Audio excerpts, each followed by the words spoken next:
Avez-vous remarqué qu'il y a quelque chose qui cloche? Ici. Hier, on a roulé toute la journée, puis on s'est rendu compte qu'on avait une petite perte d'air dans ce pneu-là. Là, on a dormi chez Walmart, puis ce matin, j'étais allé vérifier, voir si le garage pouvait réparer le pneu. Et en raison du coronavirus, le garage est fermé. Fait que là, il faut qu'on trouve une autre solution.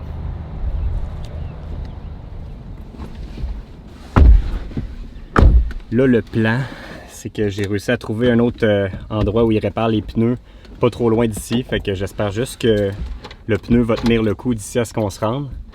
Puis là, on hésite à si on hivernise la roulotte ou pas.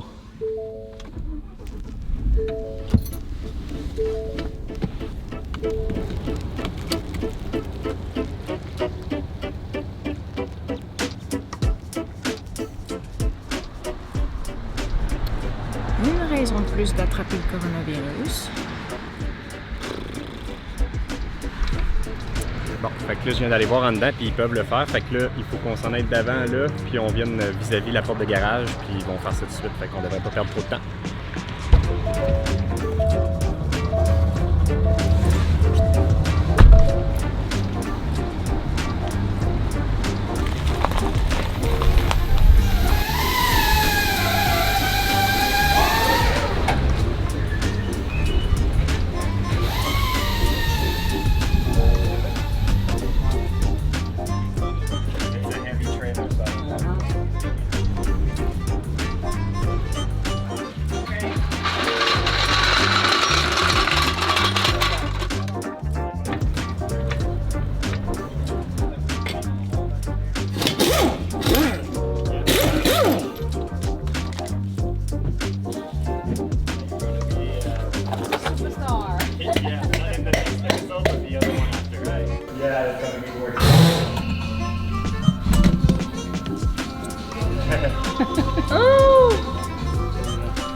Fait que c'était ça, un petit clou de même, toi, qui nous a causé tout ce trouble-là. Claudette avait raison. Ben oui. On voyait pas la tête du clou, c'est pour ça qu'on n'était pas sûr si c'était ça, mais on savait qu'il y avait une perte d'air quand même. Alors on l'a trouvé.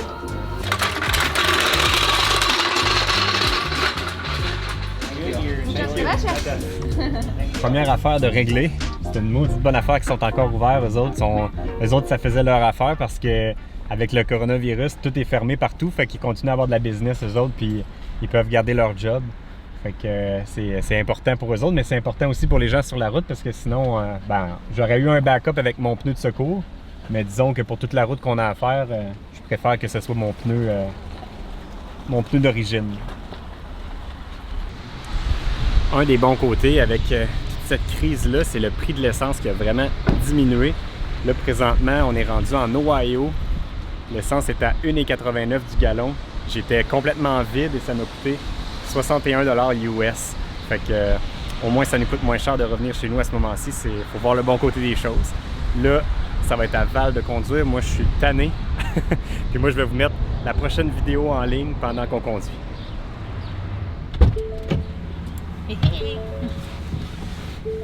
C'est moi qui conduis. C'est mon tour et il reste 14 heures de route à faire. 14h40 minutes, évidemment, hein? Il y a tout le temps des minutes à ça. Fait que je vais chauffer le plus que je peux. Puis moi, je suis bien à l'aise la nuit. Je suis capable de toffer bien longtemps. Comme la dernière fois, j'ai conduit jusqu'à 5h du matin. Fait que on va voir cette fois-ci combien de temps je vais durer. C'est plus le matin que tu as de la misère, par exemple. Fait qu'à 5h du matin, c'est moi qui prends la relève pendant que Val dort. Fait que au moins, on se complète bien là-dessus. C'est la bonne chose parce que Val, elle est bonne pour travailler le soir, puis moi le matin. Fait que ça nous permet de rouler toute la journée sans problème. Oh my God, t'étais donc bien mal assis. Ouais, ben je change le mal de place. J'ai fini ton export.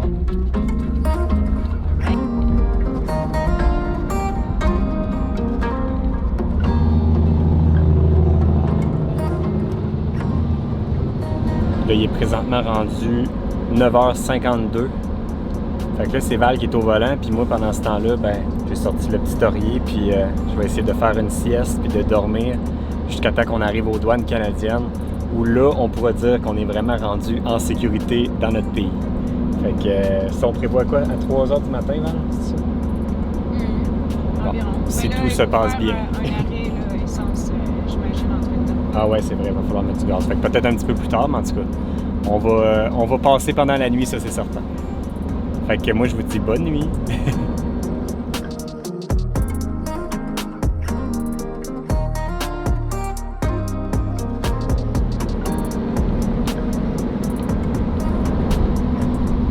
Comment ça va, toi?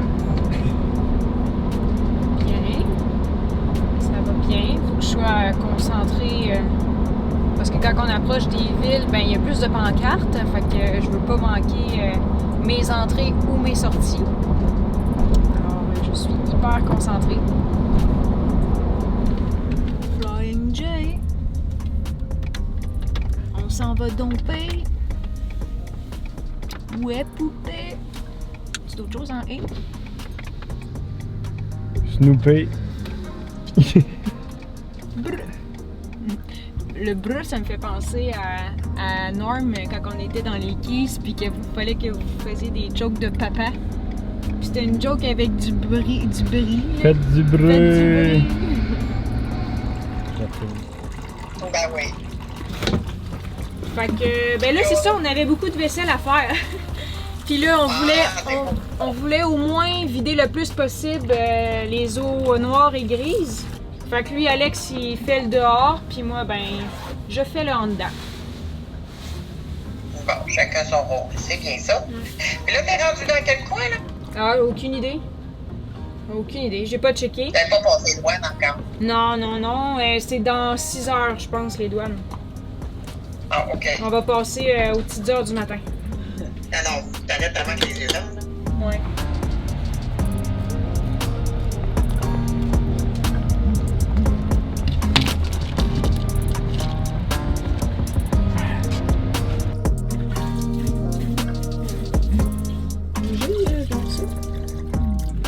Je pensais faire une hivernisation complète de la roulotte, mais là j'ai regardé la météo puis ils annoncent juste 2 nuits très très froides, genre moins 14, moins 10.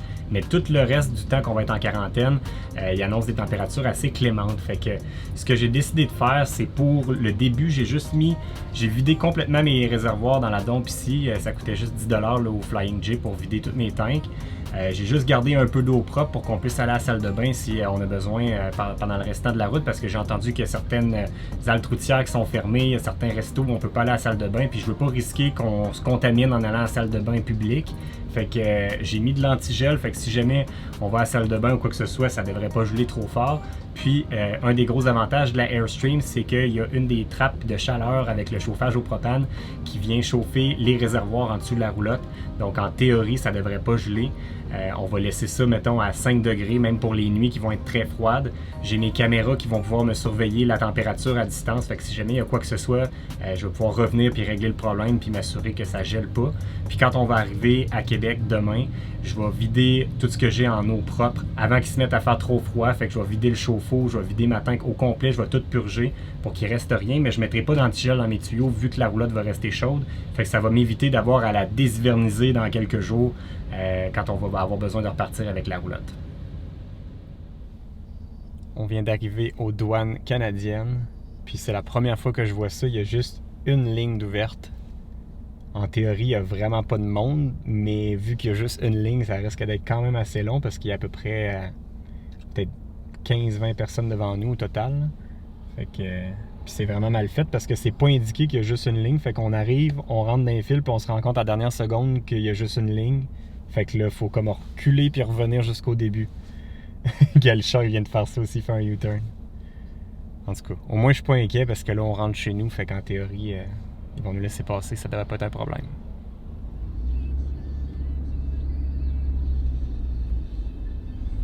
Ouais, ben, c'est vraiment, tout est différent de d'habitude. Tu sais, la file était longue, mais ça avançait tellement vite. Ça a pris comme 5 minutes, puis on passait tout le monde devant nous. Ils posent à peine de questions. Ils nous ont juste demandé si on était au courant de la quarantaine qu'on devait faire, puis si on avait expérimenté des symptômes en lien avec la fameuse maladie du COVID-19. Puis après ça, ils nous ont donné nos papiers, puis est parti avec les gants, le masque, vraiment plus intense que ce qu'on a vu avec les douanes aux États-Unis. Mais en même temps, c'est sécurisant, je trouve, de notre côté. Fait que là, il nous reste en gros 5h30 de route puis on arrive, j'allais dire à la maison, mais en tout cas, chez nous, dans notre ville.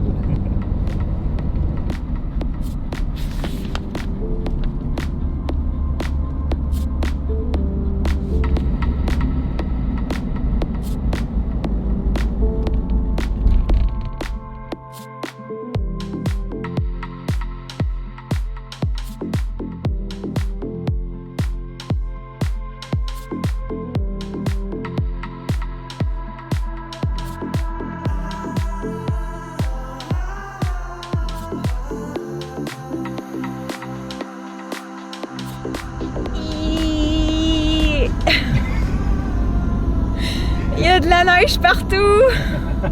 Puis il fait fret! Oh my god, j'ai comme un 2 minutes là, tu sais, oui, ça fait des heures qu'on roule là, au Québec, puis qu'il y a de la neige, mais quel contraste! Il y a quelques jours, c'était genre les palmiers, puis les 30 degrés avec l'humidité, puis là, ben, c'est gris. Hein. C'est gris, c'est blanc, c'est brun. C'est laid. Alors, imaginez-vous que nous sommes à genre 7 minutes de chez ma mère. La route a été super bonne, mais fatigante parce qu'on a décidé de clencher la route, évidemment. Fait que c'est normal, on assume notre choix. Et puis, ça va faire tout drôle de venir stationner la roulotte parce que, oui, on la laisse chez ma mère parce qu'on s'en va se mettre en quarantaine au chalet dans la famille à ma mère, à Baie-Saint-Paul. Ben, dans la famille, mais ils seront pas là. Non, ils seront pas là. Mais en fait, ils vont tous être autour de nous parce que c'est plusieurs chalets, là, c'est vraiment un secteur familial. Fait que quasiment tout le monde va être là, sauf qu'on pourra même pas leur dire bonjour, même pas les coller, rien pantoute. Ben, on a le droit de leur dire bonjour de loin. Mais très là, loin. mais Au moins, c'est écho à Baie-Saint-Paul. Fait que c'est ça. On est rendu à la partie la plus bizarre qui est vraiment de laisser notre maison pendant 14 jours. Pas dire bonjour à personne. Ben, je veux dire bonjour, les serrer dans nos bras. Surtout, c'est ça d'habitude. C'est la chose qu'on a le plus hâte quand on arrive, c'est de voir tout notre monde, puis d'aller les coller, puis enfin de les voir. Mais là, ça va être weird. On dirait qu'on sait même pas comment réagir. Ben, tantôt, je disais... Vu que c'est une première, c'est normal qu'on sache pas comment réagir. Là. Ben oui, tu sais, c'est ça qui est ça. Là. On peut pas faire plus. Comment tu veux t'imaginer ça? Ben, je sais pas. Tantôt, j'ai fait une imagination où je disais que peut-être que la mère de Val va courir pour aller la coller, puis moi, ben, je vais pousser Val à terre pour pas qu'elle puisse la coller. Oh my god, hein? Je pense que c'est juste dans les films qu'on pourrait voir ça. Pas dans la vraie vie de Prêt pour la route. Fait que on filme notre arrivée dans quelques minutes.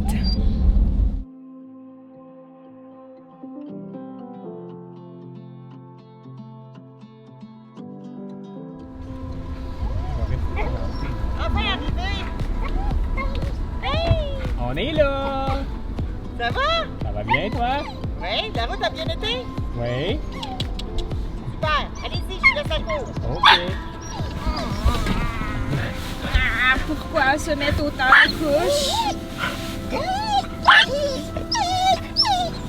Les chiens sont heureux d'être arrivés. Ou plutôt heureux de enfin sortir du véhicule parce qu'ils sont tannés. Oh, mais c'est bon, il veut voir ta mère. Oui. J'ai quasiment l'impression que ça va être plus déchirant pour Monsieur Bond de ne pas pouvoir voir ta mère que pour toi. Il a l'air vraiment déterminé.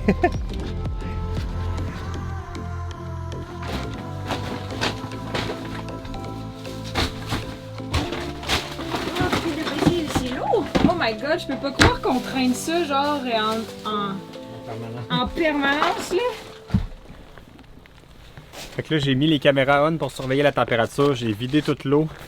On a notre antigel dans nos tanks. On a fermé le frigo. On s'en va au chalet. Bye bye maman! On se voit dans 14 jours! Non! Hey, t'étais censé répondre au téléphone! Ça va plus vite en sortant. Ah! Bon ben, nous autres on va être bien au chalet là! Je vais descendre. Grand-maman! Salut! Kipou! On va se voir bientôt! Oui, on va se va bientôt. Viens, boy! Viens, boy! Ok, c'est bon.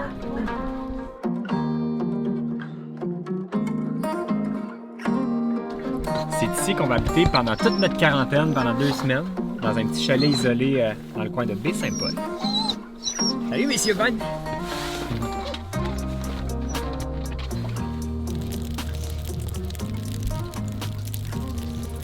Ouais, ben, comme vous pouvez voir, on va être très bien installé ici dans le chalet. Un gros merci à Jean-Roch et Denise de nous prêter le chalet ici pendant notre quarantaine. Puis en même temps, ben, ça va me donner l'occasion de faire un projet que ça fait longtemps que je veux réaliser, puis je ne savais pas trop comment le faire. Au début, je pensais créer un guide, mais je me disais que ça serait mieux que les gens puissent participer à mon guide, contrairement à nos guides de destination. Ce que je voulais faire, c'était un guide sur le mode de vie nomade, le camping et le boondocking. Puis je cherchais la bonne façon de le faire, puis là, ben, j'ai eu 50 heures de route pour réfléchir à comment j'allais réussir à réaliser ce projet-là. Puis ce que je vais faire, c'est que je vais le faire sous forme de guide, mais en version live. Fait que ce que les gens vont pouvoir faire, c'est que vous pouvez joindre la famille Prêt pour la route.